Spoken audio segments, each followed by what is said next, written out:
kasih karunia dan damai sejahtera yang dari Allah Bapa dan anaknya Yesus Kristus menyertai kamu.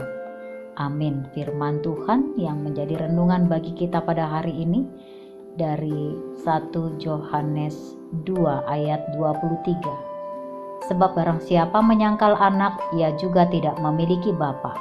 Barang siapa mengaku anak, ia juga memiliki bapa. Demikian firman Tuhan. Saudara yang terkasih, harus kita akui bahwa realitas hidup kita pada saat ini sangat-sangat berat. Sehingga yang kita butuhkan adalah pendampingan, penguatan untuk memberdayakan kita jalani hidup hadapi tantangan. Rasul Yohanes dalam surat ini juga menguatkan hati para murid di masa-masa penuh bahaya dan tantangan berat pada saat itu. Bukan hanya pada saat itu, namun pada masa ini pun hidup yang kita jalani penuh dengan para penyesat.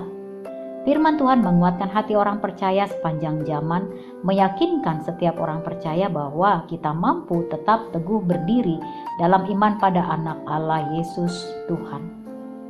Saudara terkasih, pekalah kita pada strategi musuh terbesar Allah dan juga Kristus Tuhan, yaitu hadirnya antikristus, kelompok orang yang menyangkal baik Bapa maupun anak. Orang yang menentang Kristus adalah orang yang menyangkal kesaksian Bapa dan juga menyangkal materai yang telah diberikan Bapa kepada anaknya. Orang yang menyangkal kesaksian Bapa tentang Yesus Kristus juga berarti menyangkali bahwa Allah adalah Bapa Tuhan Yesus Kristus, sehingga dengan demikian mereka mencampakkan pengetahuan akan Allah di dalam Kristus.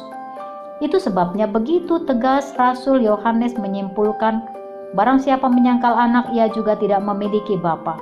Barang siapa mengaku anak, ia juga memiliki Bapa. Mereka yang menyangkal anak disebut para pendusta, karena dengan sadar menolak Yesus sebagai Mesias, mereka lupa bahwa tidak mungkin mengenal Allah Bapa tanpa percaya pada Yesus.